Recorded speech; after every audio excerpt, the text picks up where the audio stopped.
One of the biggest problems that I'm seeing in your writing right now is using a comma with an introductory phrase or clause. Let's take a look at this sentence right here, this description. We're going to use a comma after an introductory phrase or clause when the second part of the sentence is an independent clause. Now, let's break this sentence down for a minute.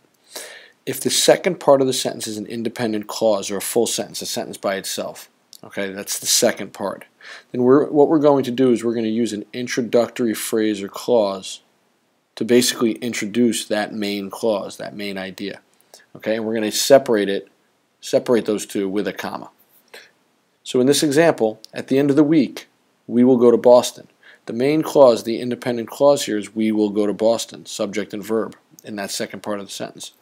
At the end of the week is an introduction to that main clause. So we're going to separate these two with a comma. Okay.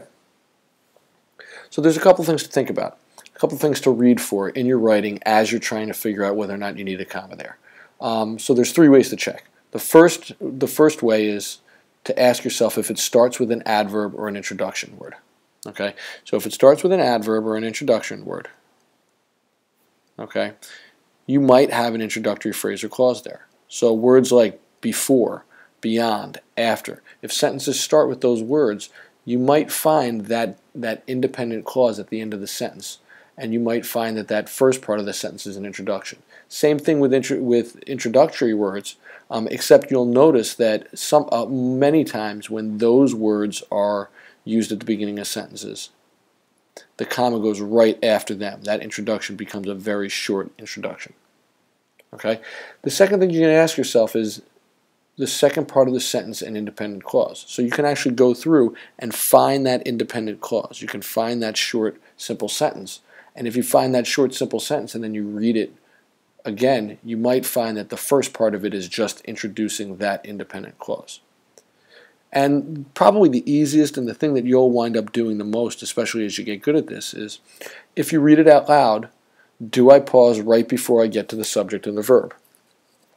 So if you pause right before that independent clause, you're probably looking at an introductory phrase or clause. And if you'll read this sentence, if I read it out loud, do I pause right before I get to the subject and the verb? This sentence uses an introductory phrase or clause as part of that sentence. Do I pause right before I get to the subject and the verb, main clause of the sentence? And here's the introduction. Let's look at a couple examples. After social studies, I have a 30-minute lunch period. So, after social studies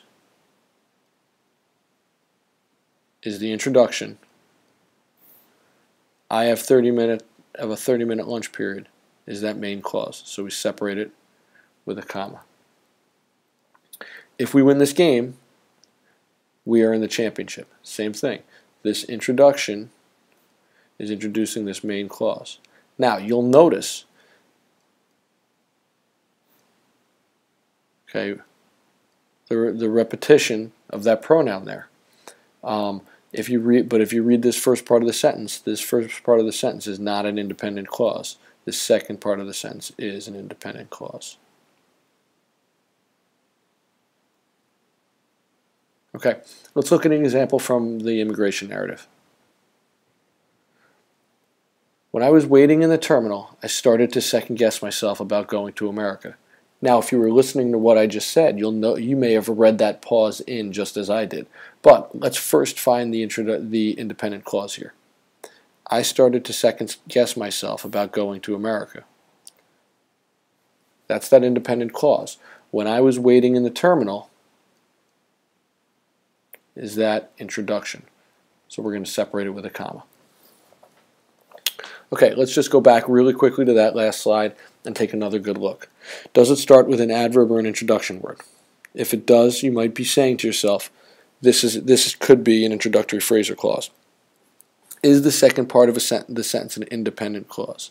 And if you go and you just take the first part of the sentence out and you read the back part of the sentence, you may notice that as well. But this is the one that I think you'll probably get to do most frequently. If I read it out loud, Do I pause right before I get to the subject and the verb? And if the answer to that is yes, there's a very good chance you're going to need that comma. Okay, now the goal is to have seen this video and then to implement it in your immigration narrative and the writing that you do from this point forward.